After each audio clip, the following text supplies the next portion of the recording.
Ketika kau melaksanakan tugasmu sebagai pengacara, lalu kau dikriminalisasi, kau tidak merdeka. Betul?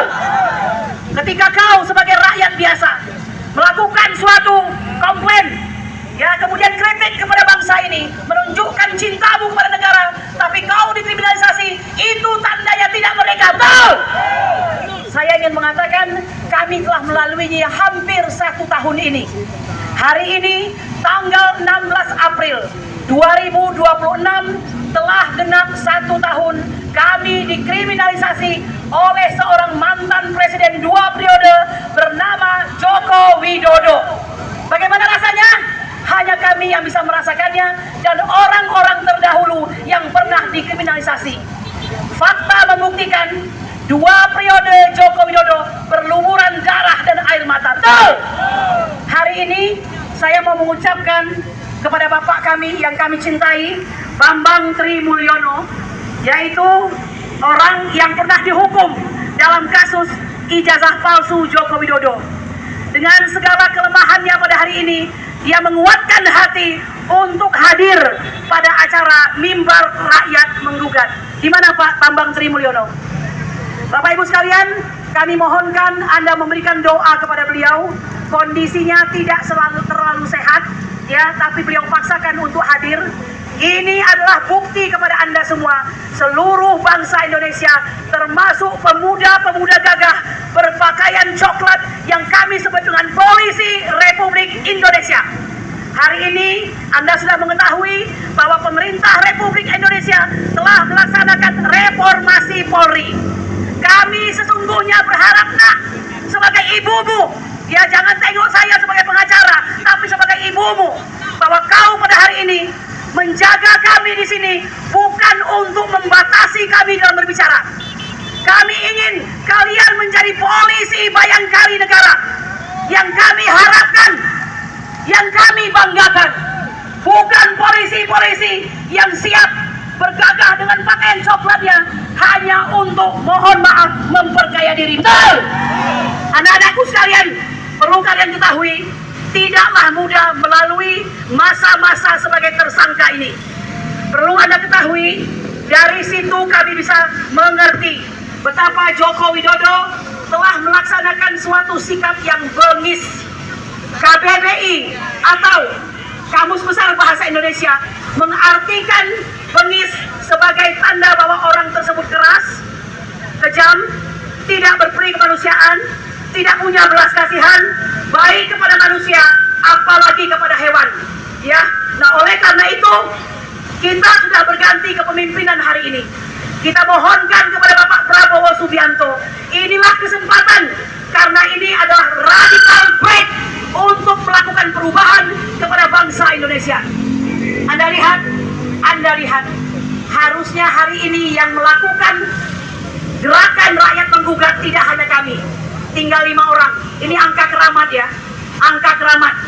Ada Dr. Tifauzia Tiasuma, Roy Suryo, Dr. Roy Suryo, kemudian Rizal Fadilah, sarjana hukum, saya sendiri Kurnia Triroyani, sarjana hukum, dan terakhir Rustam Effendi. Hanya 5 lagi.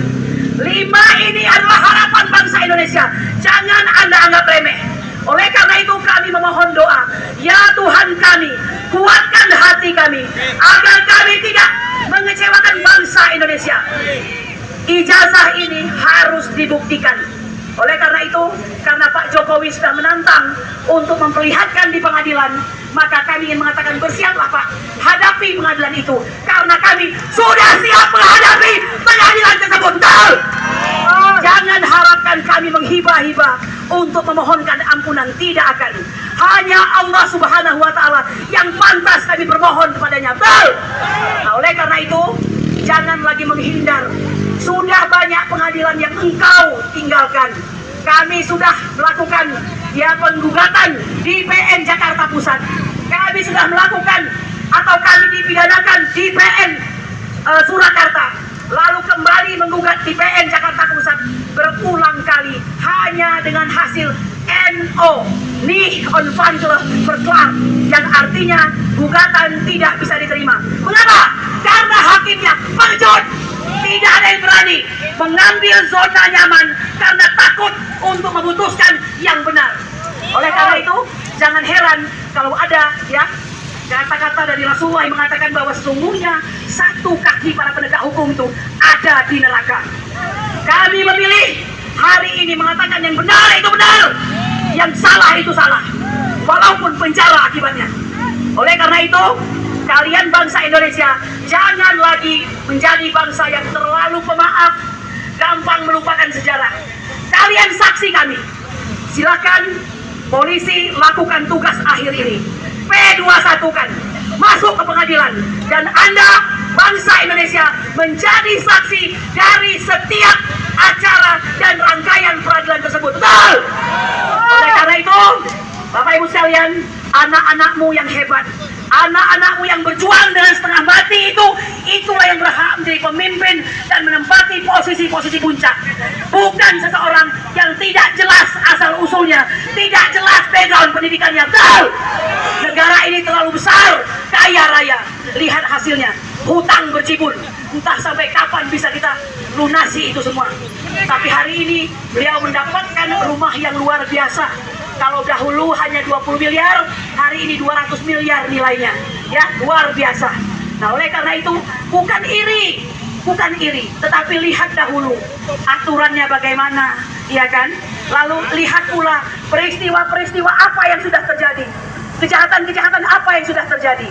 Saya meminta bangsa Indonesia, pasang telinga, pasang mata, hati Anda luruskan. Apakah Anda mencintai Indonesia?